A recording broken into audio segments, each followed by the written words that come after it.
Skippy was a Labrador mix. We had Skippy when I was a young boy, about 4 or 5, I reckon.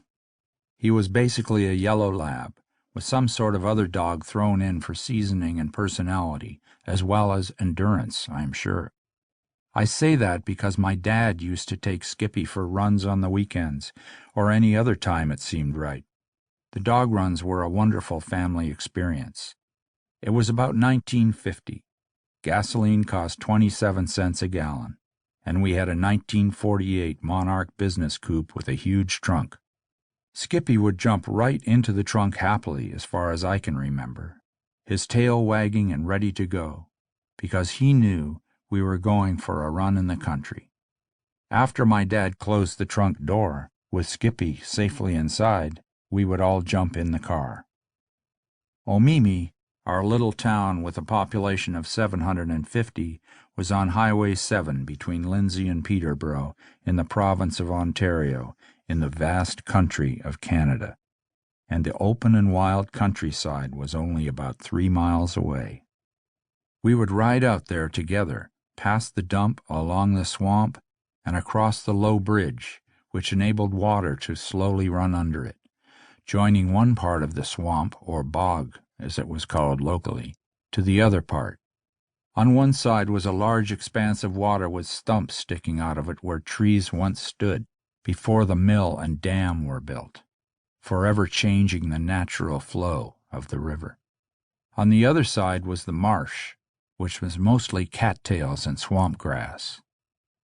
At the far end of the bog, at the dam, farmers would bring in their crops to the mill to have them ground by the grinding wheel, which was turned by water running under the mill hitting a big paddle wheel. Where the water entered the mill from the bog, it swirled and kind of boiled and was really deep. That's where the fish were living. Once, while my mom and dad were visiting friends who lived near the mill for dinner, instead of sitting around bored while they talked and drank, I went down to the mill at sunset and caught some frogs, put them on my line, and nabbed 3 or 4 really big bass, which I proudly brought back to the party. Back in the car, though, when we got across the low bridge, it was obvious that we were on a road that was built on an old abandoned railroad line.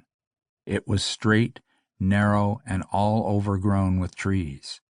The surface was smooth for miles. We would cruise along on our old gravel road through a beautiful leafy tunnel of multicolors, the sun streaming down through them. When Daddy stopped the car, I would get out with him while he opened the trunk and let Skippy out. Then we would get back in the car and away we would go, with Skippy running behind. After a few miles, we would reach the Hog's Back, a road that took off into the hills. Cedar rail fences anchored every 50 feet or so with rock piles ran along on both sides of the Hog's Back, a more primitive and much rougher road.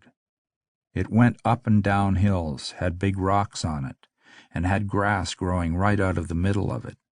We had to go real slow. Often Skippy would see a groundhog and take off after it, howling and barking.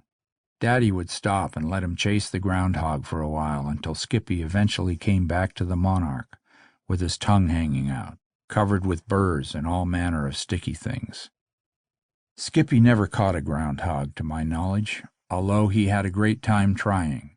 Then we would slowly crawl along the Hog's Back in the Monarch until we got to a little pond in a farmer's field where Skippy would drink and drink. Then Daddy would open up the huge trunk door, and Skippy would happily jump inside and curl up on the blanket Mummy had put there for him.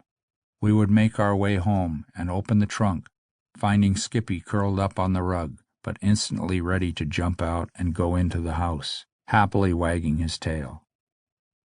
A Monarch is actually a Canadian-made Mercury, the same as an American one, but with a different name. Ours was kind of light in color and was called a businessman's coupe. So named, I think, because it had that huge trunk for putting products in to make an instant sale. This was really a working man's car. No frills. I seem to remember ours had a small back seat, although some of them didn't. It was simple and comfortable, with cloth upholstery. My earliest recollection of the 1948 Monarch was at a place called Jackson's Point, where we lived on the lake for a while before the family moved to Omemee. I vividly recall it in our driveway in Omemee, but it was soon replaced with a four-door sedan.